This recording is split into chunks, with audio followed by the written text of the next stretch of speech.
ঢাকাই সিনেমার জনপ্রিয় নায়িকা মাহিয়া মাহি। সম্প্রতি মার্কিন যুক্তরাষ্ট্রে উড়ে গেছেন তিনি।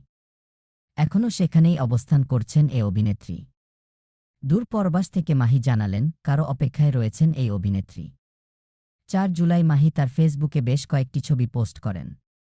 ছবিতে দেখা যায় ওয়েস্টার্ন ড্রেসে একটি দুলনায় বসে আছেন তিনি। এসব ছবির ক্যাপশনে আত্মবিশ্বাসী মাহি লেখেন, আমার বিশ্বাস, তোমার সাথে কোনো এক শুক্রবারে আসর থেকে মাগরিবের মধ্যে আমার দেখা হবে। মাহিকে এমন লুকে দেখে তার ভক্তানুরাগীদের কেউ কেউ প্রশংসা করছেন। তবে মাহি কার ফেরার প্রতীক্ষায় অপেক্ষমান তা অবশ্য জানাননি এই অভিনেত্রী। ফলে রহস্য রয়েই গেছে।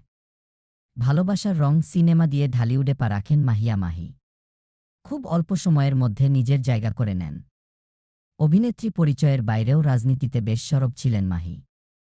এদিকে ব্যক্তিগত জীবন নিয়েও চড়াই-উতরাইয়ের মধ্যে দিয়ে যাচ্ছেন মাহি। ২০১৬ সালে সিলেটের ব্যবসায়ী পারভেজ মাহমুদ অপুকে বিয়ে করেন তিনি। তবে ২০২১ সালে বিচ্ছেদের ঘোষণা দেন এ অভিনেত্রী। সে বছরেই রকিব সরকার নামে গাজীপুরের এক স্থানীয় রাজনীতিককে বিয়ে করেন মাহি। এ সংসারে জন্ম নেয় ছেলে ফারিস।